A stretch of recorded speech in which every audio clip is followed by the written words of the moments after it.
Bonjour, bienvenue dans la série sur la physique des particules. Nous allons maintenant passer aux relations de dispersion double. Alors, examinons à nouveau le processus 1 plus 2 donne 3 plus 4.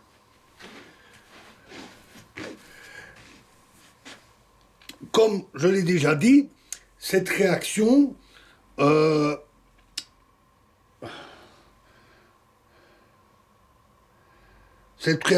possède trois voies et chacune de ces voies peut être décrite à l'aide de la fonction MSUT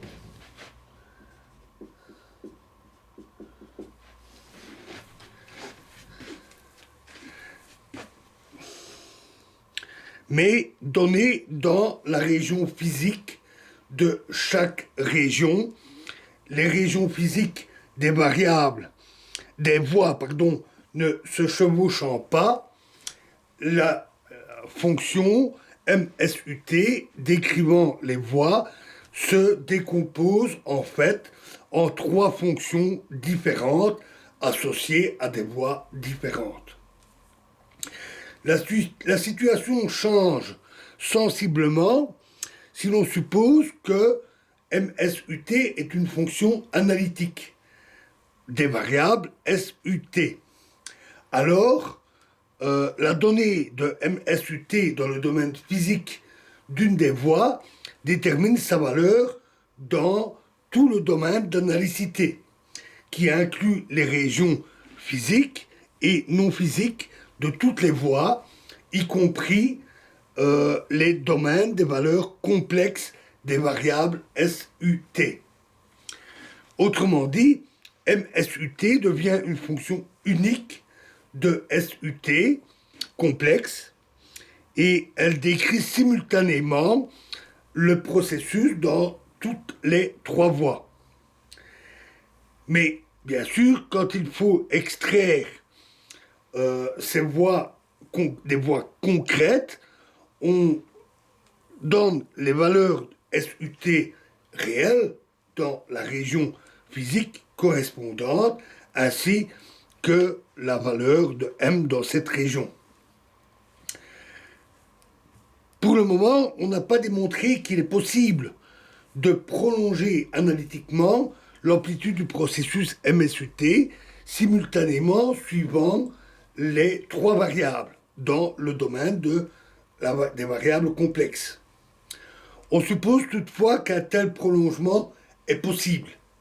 Si la fonction est analytique, ce n'est pas possible seulement pour des cas de singularité lourde du genre toute une bande toute une bande singulière qui couperait le plan en deux, par exemple. D'autre part, on suppose que les singularités uniques, donc justement, dont peut posséder une amplitude, sont les pôles et les points de branchement. Dans les conditions d'unitarité qu'on a vues, à l'état intermédiaire à une particule correspond le pôle de l'amplitude et aux états à deux particules ou à particules multiples correspondent les points de branchement. Alors supposons également que les fonctions TI de SUT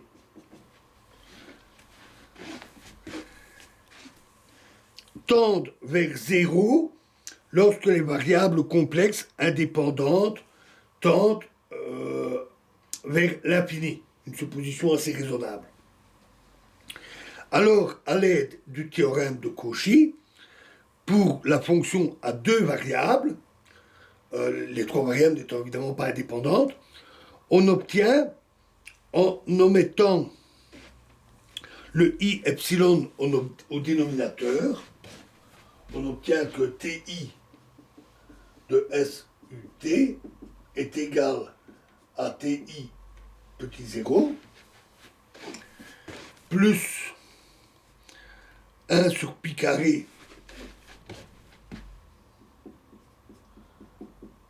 intégrale de S0 à l'infini ds', intégrale de U0, de T0 à l'infini dt', de ρ 1, 3, S', T',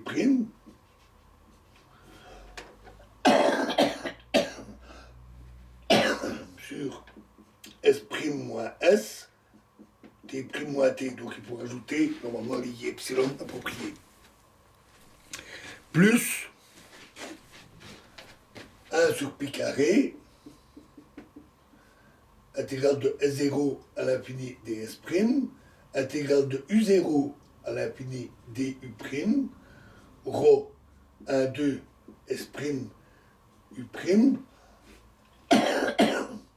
sur S' moins S, U' moins U, plus 1 sur pi carré, intégrale de U0 à l'infini du', intégrale de T0 à l'infini dt', ρ 2, 3, S', U', T',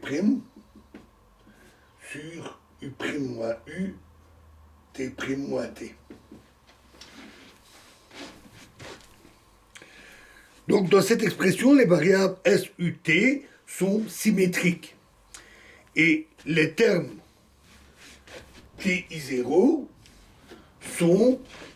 correspondent aux états intermédiaires à une particule, c'est-à-dire les pôles.